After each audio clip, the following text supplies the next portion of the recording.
sex with the same partner is a 200% increase in dopamine, but sex with a new partner is a 400 to 500% increase in dopamine. Interesting. And it's because of the novelty in the novelty. It really contributes to how much happiness and sort of the thrill of the occasion. Well, dopamine doesn't like the known. It doesn't even like known reward, right? What dopamine wants is the risk. It wants the anticipation of a potential reward, right? That's why, in gambling, if you won every time, yes, it would be bloody, financially positive, but it wouldn't be fun because you know the outcome. Even if it's positive, you don't really want to know the outcome. Like, or a better context, let's say you go watch sport, right? Imagine if you go to watch sport, but you already know who's going to win. Do you know what I mean? It's like, why would you do that? And so, yeah, maybe you say in that intimate sense that the known partner is a known entity. So there's less dopamine because there's less anticipation of, will it be amazing? Because you kind of know it's going to be decent because you've had it before. But then the sort of more spiritual side of me goes, well, that's part of being a relationship is trying to find that novelty with that same person, trying to access a different part of them and for them to access a different part of you and explore one another on a very deep level. So, but that's an interesting bit of research. The one kick 1,000 times. Exactly that. One girl 1,000 times. 100% depth and connection. And I don't think there's a point where you know somebody completely, It's like, yes, maybe I see it as very, surface level and sort of egoic and to go like, you want the thrill of the new all the time. There's a certain level of depth and what's the right word I'm looking for here? Like significance in committing, I guess. And I guess that's what, Peterson talks a lot about sacrifice being a crucial part of meaning because you sacrifice your opportunity for more novelty by committing. But in the commitment, you find depth. In the commitment, you find true connection.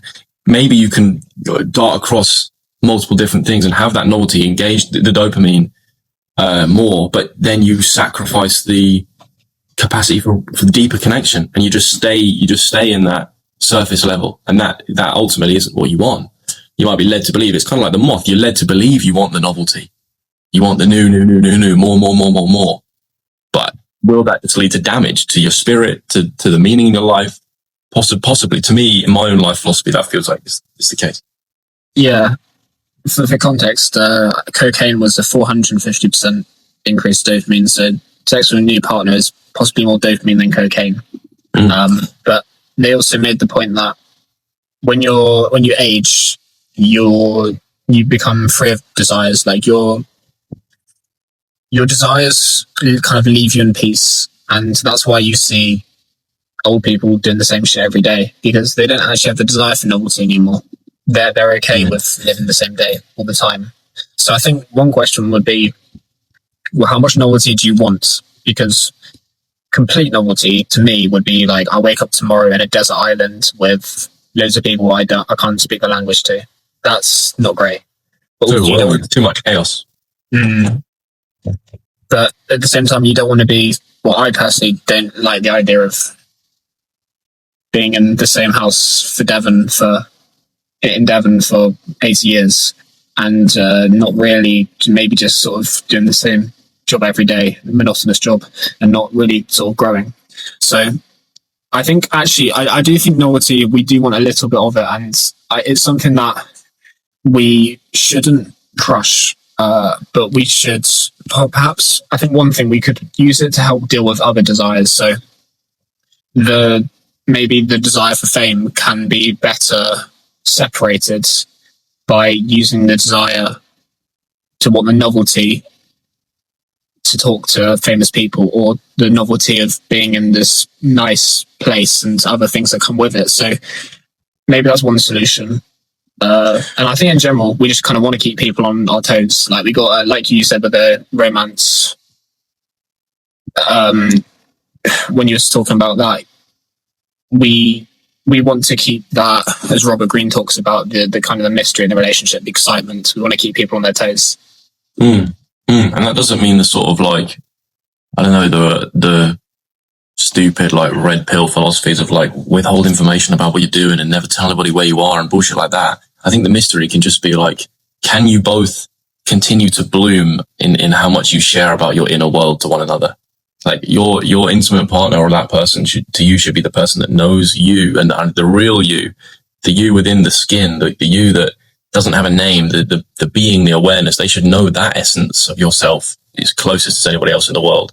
And that takes, years and decades to sort of share. There's a novelty rather than that you look for, that you create, I think. And that's and I was thinking about this in the context of flow state, right? What you want in flow is you want novelty built upon what you've previously done in that skill.